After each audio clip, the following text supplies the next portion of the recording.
ایک پرانی بستی کے کنارے پر ایک کچا سا مکان تھا۔ اس مکان میں ایک چھوٹی سی یتیم بچی فاطمہ اپنی بیمار ماں کے ساتھ رہتی تھی۔ فاطمہ کے والد کچھ سال پہلے دنیا سے رخصت ہو گئے تھے۔ باپ کے جانے کے بعد گھر کی رونق بھی ماند پڑ گئی۔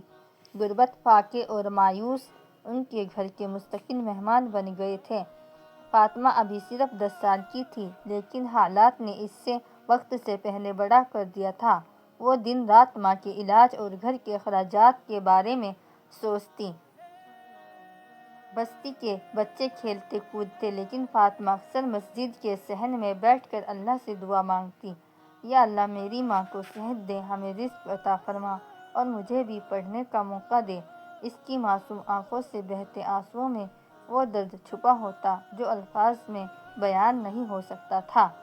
بھوک کی آزمائش۔ ایک دن ایسا آیا کہ گھر میں کچھ بھی کھانے کو نہ تھا۔ فاطمہ نے اپنی ماں کی کمزوری کو دیکھا اور دل ہی دل میں رونے لگی۔ وہ بستی کے کنویں پر پانی لینے گئی تو راستے میں اس نے کچھ بچوں کو روٹی اور سالن کھاتے دیکھا۔ دل میں خواہش جاگی کہ کاش ہمارے گھر بھی کھانا ہوتا، مگر فوراً ہی اس نے اپنے آنسو پوچھے اور آسمان کی طرف دیکھ کر کہا، اے میرے پروردگار، تو سب کو کھلاتا ہے، ہم یتیم ہیں، ہمارا تیرے سوا کوئی نہیں، ہمیں بھی اپنی رحمت سے نواز دے۔ رات کا منظر۔ اس رات فاطمہ نے اپنی ماں کے سرہانے بیٹھ کر قرآن پڑھنا شروع کیا۔ کمزور آواز میں جب وہ اللہ خیر الرازقین کے الفاظ دہراتی تو ماں کی آنکھوں میں امید جاگتی۔ ماں نے بیٹی کے سر پر ہاتھ رکھتے ہوئے کہا، ہمیں بیٹی، تمہاری دعا ایک دن ضرور رنگ لائے گی۔ اللہ یتیموں کی دعا کو کبھی رد نہیں کرتا۔ کرم کی گھڑی۔ اگلے دن بستی میں ایک نیک دل تاجر آیا۔ وہ مسجد میں نماز پڑھنے کے بعد لوگوں کو خیرات بانٹ رہا تھا۔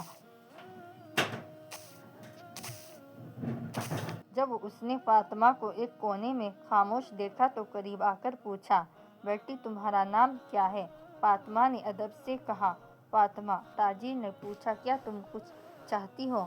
فاطمہ نے دھیرے سے کہا، جی، میری ماں بیمار ہے، ہمارے پاس دوا کے لیے پیسے نہیں، اگر ممکن ہو تو دعا کر دیجیے کہ اللہ ہمیں آسانی دے۔ یہ سن کر تاجر کی آنکھیں نم ہو گئیں۔ اس نے فوراً فاطمہ کو کچھ رقم دی اور کہا، بیٹی، یہ تمہارے لیے نہیں، اللہ کی امانت ہے، اسے اپنی ماں کے علاج پر خرچ کرنا۔ دعا کی قبولیت۔ اس دن کے بعد اللہ کی کرم نوازی سے ان کے حالات بدلنے لگے۔ تاجر نے فاطمہ کے لیے اسکول میں داخلے کا انتظام کیا۔ محلے کے کچھ لوگ بھی آگے آئے اور ماں کے علاج کے لیے مدد کرنے لگے۔ فاطمہ نے دن رات پڑھائی شروع کی، ہر امتحان میں اچھے نمبر لاتی، لیکن اس کی سب سے بڑی طاقت اس کی وہ معصوم دعا تھی جو وہ سجدے میں گڑ گڑا کر مانگتی۔ اے اللہ، مجھے اتنا علم دے کہ میں دوسروں کے یتیم بچوں کا سہارا بن سکوں۔ وقت کا بدلنا۔ سالوں گزر گئے۔ فاطمہ بڑی ہو کر ایک نیک اور پڑھی لکھی لڑکی بن گئی۔ اس نے اپنی محنت اور اللہ پر بھروسے سے ایک استاذ کا عہدہ حاصل کیا۔ آج وہ نہ صرف ماں کی خدمت کر رہی تھی بلکہ یتیم بچوں کے لیے ایک اسکول بھی چلا رہی تھی۔ اس اسکول میں ہر روز جب وہ یتیم بچوں کو پڑھاتی تو دل میں یہی احساس جاگتا، یہ سب اللہ کی قبولیت شدہ دعا کا کرشمہ ہے۔